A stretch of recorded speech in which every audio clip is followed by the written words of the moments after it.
Morning, David.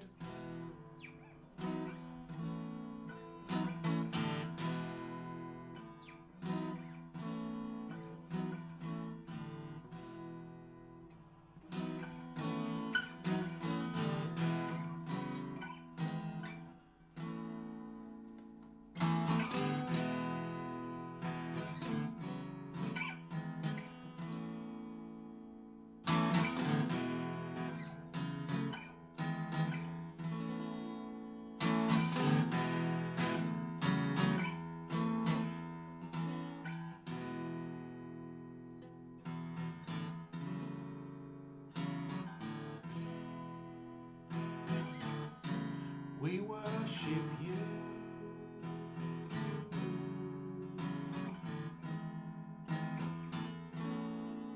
We worship you.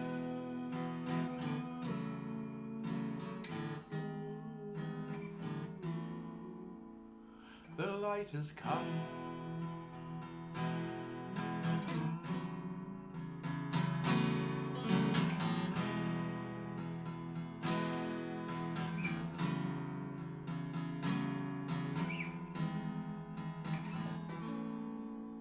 We worship you.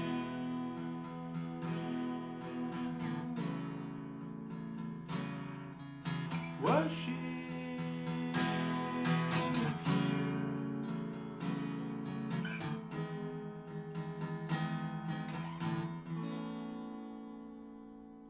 Morning, Heather. And we're going to see your operation today, Heather.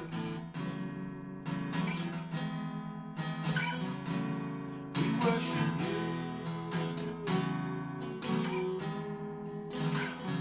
Lamb of God.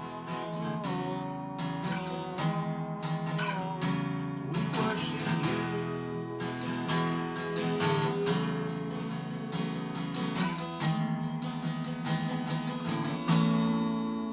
We worship you. We worship you.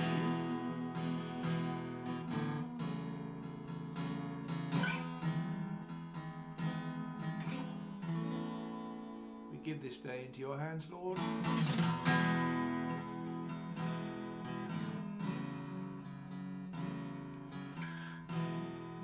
Morning, Denise.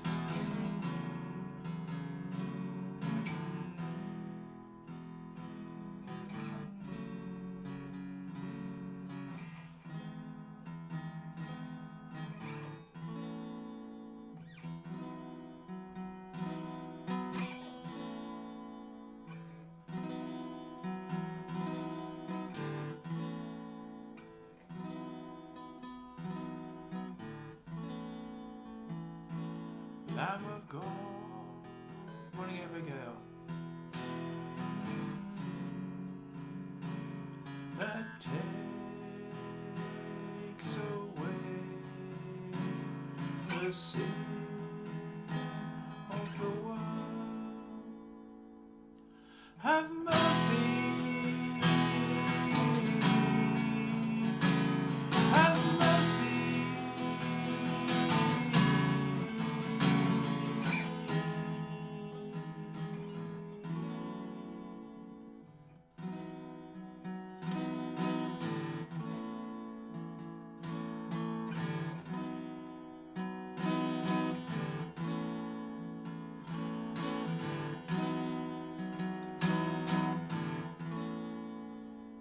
Lamb of God.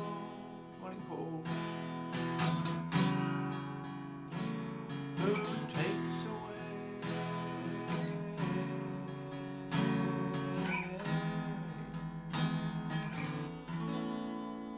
grant us peace. Grant us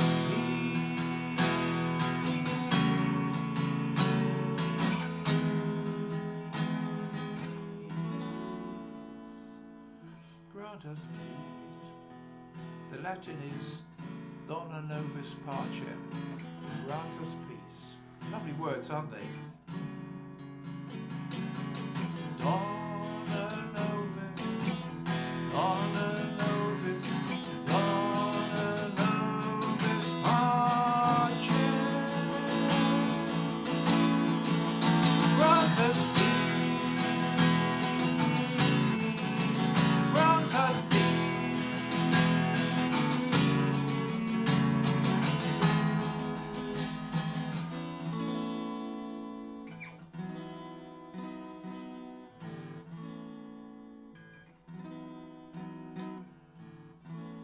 We need it.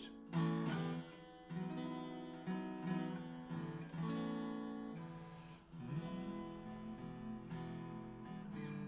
feel the Spirit of the Lord here strongly this morning. That's why I dropped from praise to worship this morning.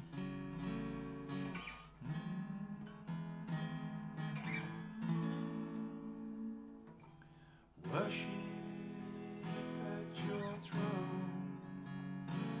I worship at your throne. King of kings, Lord of lords.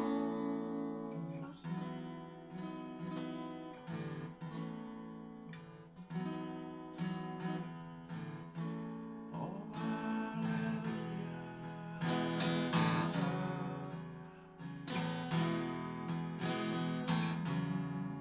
Hallelujah, we worship you, Lord. We rise up into your presence. Hallelujah, hallelujah.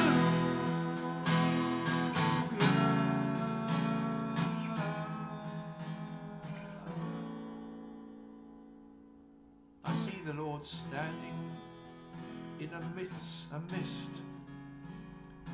of glory, and his radiance is lighting up the mist. I see him here, I feel him here this morning. We worship at your throne. We worship glory.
Well, what a wonderful way to start the day. Sometimes praise, mostly praise on Chatterbox, but not this morning. This morning, something more special today. Well, we had a great time last night, didn't we, on growing on, looking at the 7 wells, which was the 7 wells we were looking at until I decided something else came, but we got the 7 wells. I hope you, those of you who been on last week and saw the 5, saw yet last night how important the last 2 are. How the well of Gethsemane draws all the other wells together. Morning, Pat. Draws all the other wells together, and they're all one really. And how in fact there is a deeper one, the Gethsemane, which is the mercy and love of the Lord, which is where Elijah finally got. He obviously didn't know the Lord as we know him, although the Lord was there, of course. And I drew on New Testament stories to illustrate, but in the end, that's where he got. He needn't have any doubt at all. He finally got to the well of compassion and mercy. And he said, if you don't do this, Lord, then we've lost your people. And the Lord acted. It's rather nice, wasn't it, don't you think? Lovely end to that sequence. And it is a lovely sequence of prayer there. And I think what happens is that God's people get stuck on one. It's like, two-dimensional Christianity is boring. I want 3D in my faith and I want 3D in my prayers, so I want to go to all 7 wells. In fact, you see, to stay at the one well would be a shame, because there's lots of others. And I think the well of deep compassion and mercy, you only access it through the others. Each of those wells, I didn't have time last night, I have to keep it tight. Because in Ghana, when you're downloading and listening, units are expensive. So we try to keep it to a size that, is okay for Ghana. But you only get to the last well when you've been through the others. It's a process of learning. Our Father, we all start there. That's easy. But then it begins, Zarephath and Hannah and Shadrach and Meshach and Abednego, then the church. And that's such an important one, the church, such a key one, because that's where the glory of the Lord is to be found. And then to Gethsemane, where I always thought in Gethsemane we see just about the deepest intercession in the Bible, and then the last well of compassion and mercy. In the end, we have to throw ourselves at his feet like Bartimaeus. Jesus, son of David, have mercy on me. That was it. There was nowhere else to go. He was at the end of the line. But I honestly do believe that you can't get to the wells, you can't get to that last well just like that. You think you could, but you see, if you look at athletes training in football, you don't start off in the Premier League. You start off in some remote school league when you're 14, 15, 13, and you work your way up through all the lower leagues, and then you start in the football league at Division 3, and then you slowly move up, and then you get to the Premier League, and then you're good at your football, and then you must improve if you're going to stay there, otherwise you get kicked out. Same with prayer. You've got to grow and learn. I don't know where the idea comes that, everything in the Christian faith is just a wave of the arm.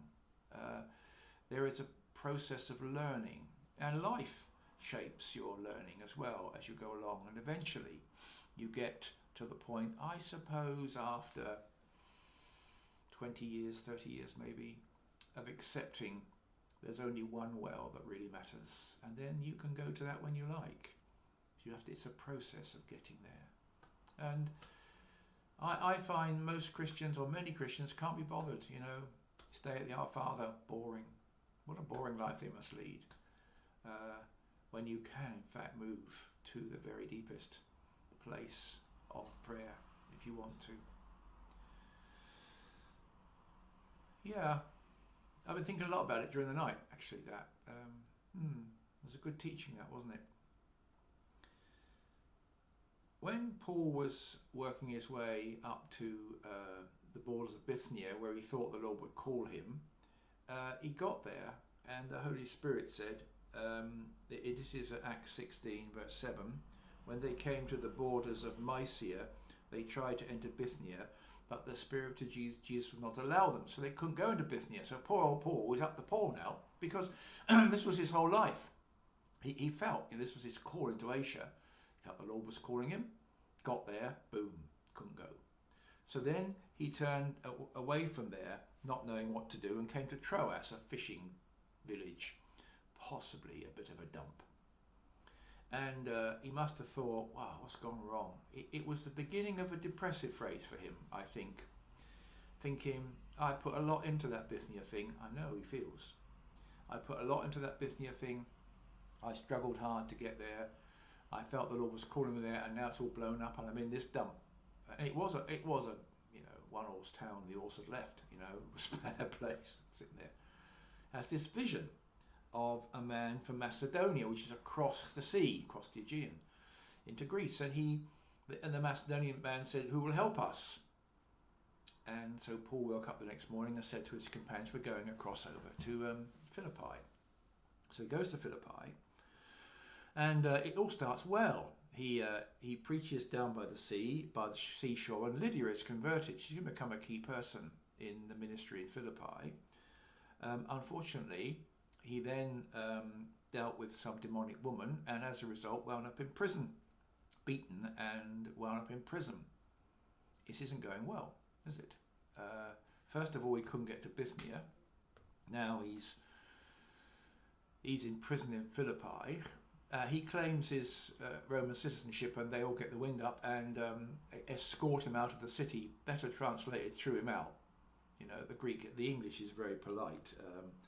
They escorted him from prison and requested them to leave the city. I don't think so. I think they threw him out. Want him out, so out he went. So then they went down, up to Thessalonica. I've been there. So you go from Philippi up to Thessalonica, which is a big seaport, a very key city in the Roman Empire.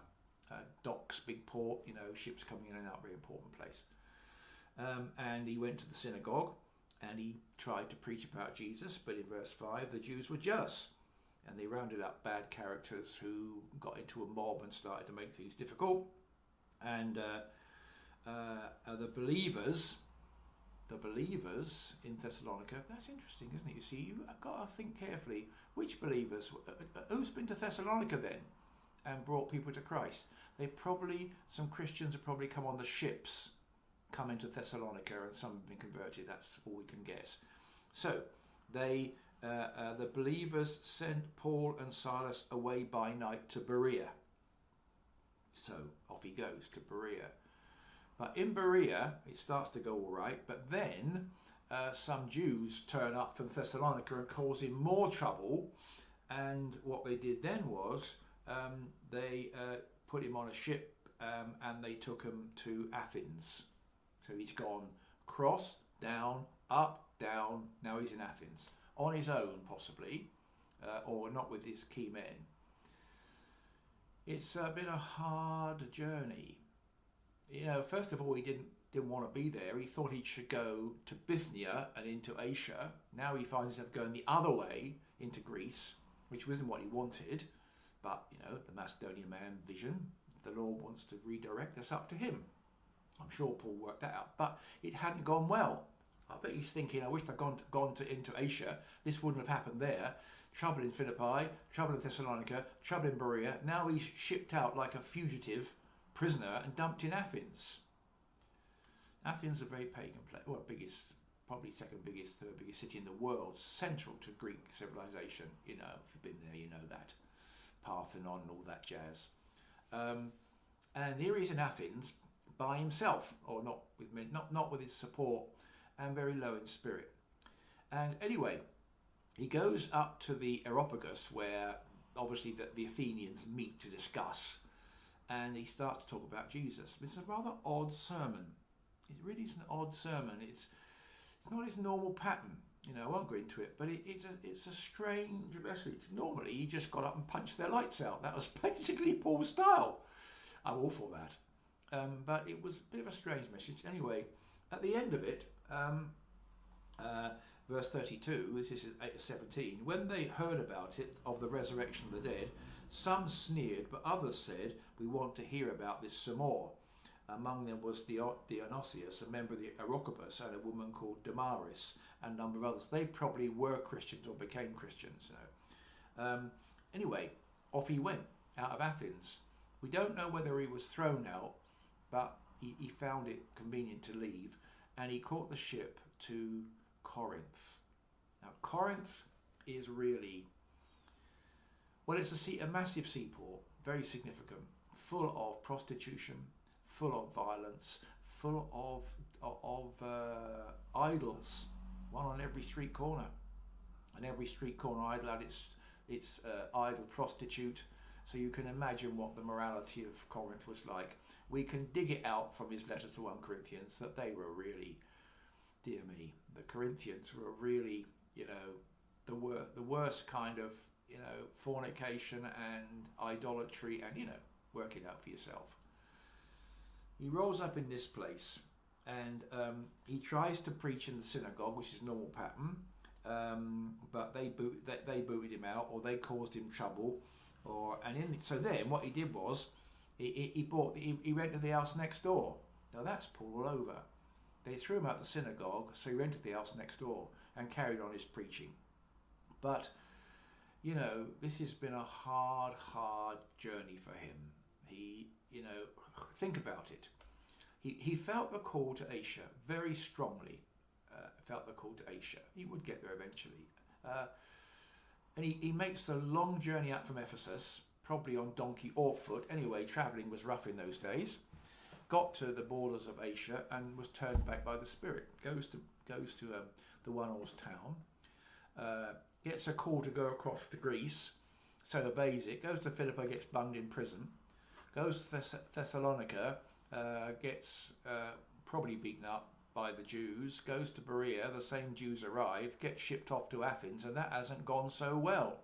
Now he's in Corinth, the absolute dump of the world, and he has tried to preach in the synagogue, and they've given him the boot.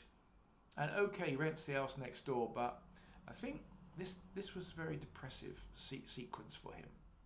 It had not gone well. And it had not gone well despite the fact that he believed he was doing God's will. How do you square that up?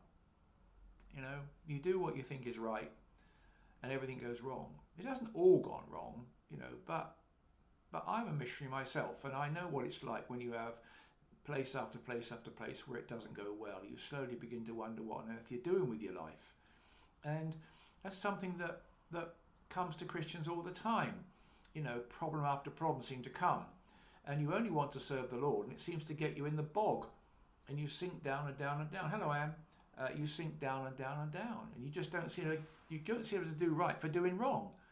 And every step you take, which you think is right, just makes it worse. That's what's happened to him. Every step he took made it worse. Didn't want to go to Troas.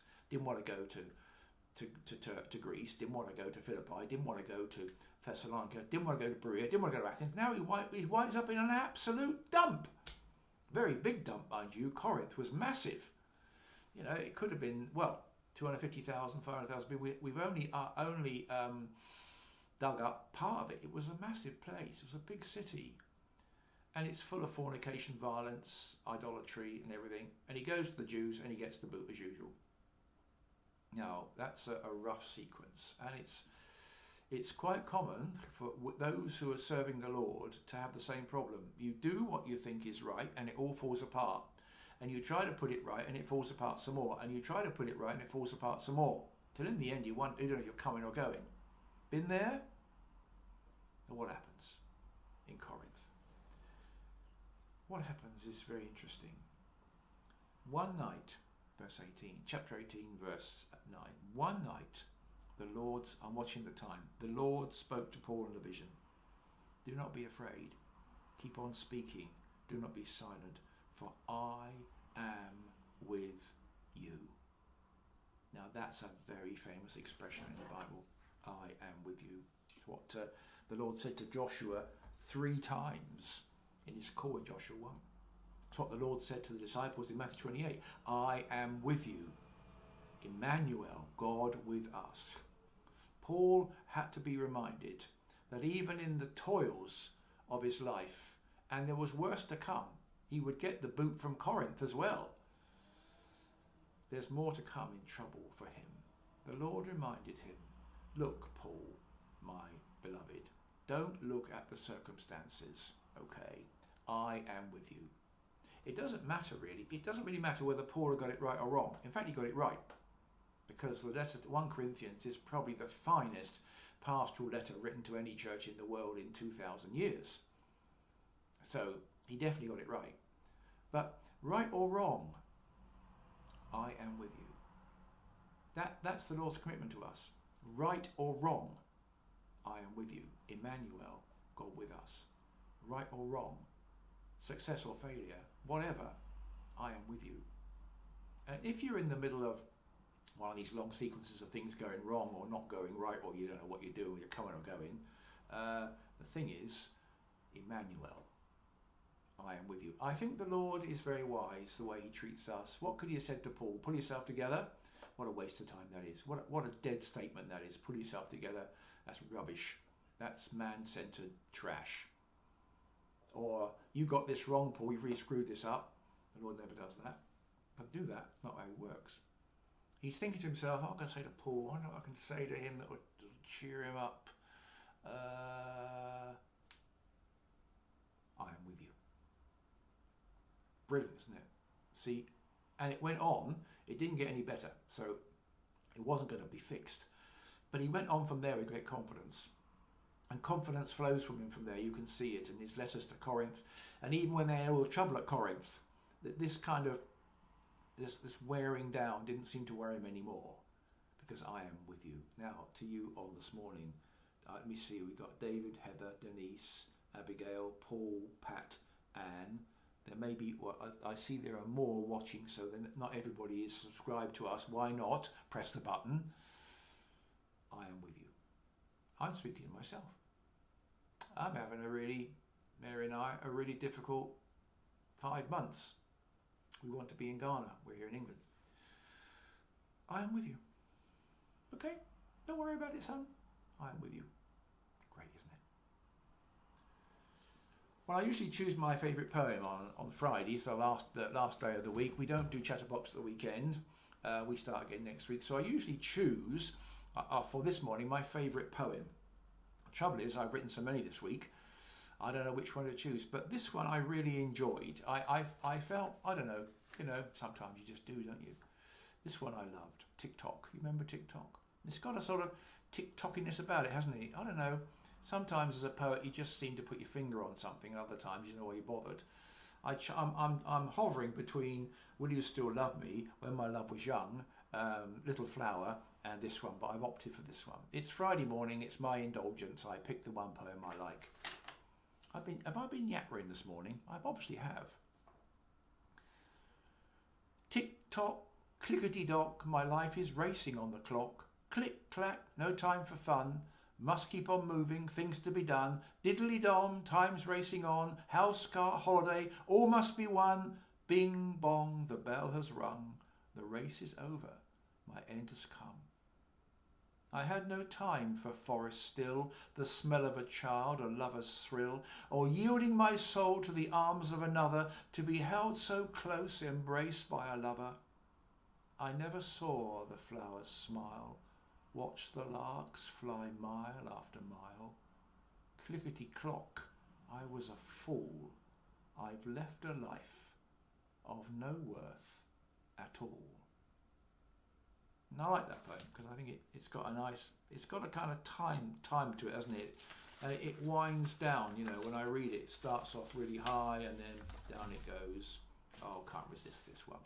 Got 2 minutes. Little flower wants to shine, it really does. It lifts up its petals, but they have faded in the cold winds. Little flower is sad. I am no longer beautiful, it says, and the gardener will not like me. The gardener smiles. Little flower, he says, I don't like you, I love you. Your little petals smiling through your leaves give me great joy. They always have, they always will. The gardener reaches down, and in his touch, little flower feels strong again and smiles. Yeah, lovely. Well, just to tell you, Bucket of Tears will be, I think by tomorrow, available on Kindle. It's done. It's been uploaded, so it will soon be available there. And I'm working on Glory or Judgment, the stuff on Revival to put on Kindle. So I'm busy doing that at the moment, looking after Mary and trying to see where life is supposed to be going. Very much like the rest of you. So thank you very much indeed, everybody. Thank you, let me see, thank you, Pat, thank you, Anne. I am as with each one of us right now, yes, Heather. He is indeed, I think it's Heather, it's Operation Day, I don't know, whatever. And thank you for all your nice comments. Thank you for being with me this week. We've had good attendance on Chatterbox, very good attendance last night on Growing On. I guess all you were there because I was completing that series. Growing On will carry on next week. I'm just deciding quite where to go. I've got 3 weeks to do Growing On. I'm thinking about some Bible teaching. I'm not quite sure yet. I'll see what comes up. And that goes off to Africa on audio, and Paul sends that on. So that's good. And we'll be on Facebook in 5 minutes. And if you're on the Facebook family, please switch over. If you're not, stay on and enjoy it on YouTube. And we continue to ask you, if you are watching and not subscribed, to subscribe, because then you get a direct notification that I'm here, and it saves you having to go all through the finding the link and everything. So there we are. Mary's a little better today. We are just pushing on best we can, and because I have to be in the house all the time looking after it, gee, I'm writing so much. That's how we're getting the stuff up on Kindle. The YouTube library, the one to look at is playlists. You'll find all the growing on listed there. We put them all in one place to make it easy for you to find it. So have a look at playlists. Do point others to the YouTube page, please, to look at stuff. Send the link to them so that we can spread the work more widely. That's enough for me today, I think, on Chatterbox. Lovely week. It's been great, isn't it? So I won't be here till Monday again.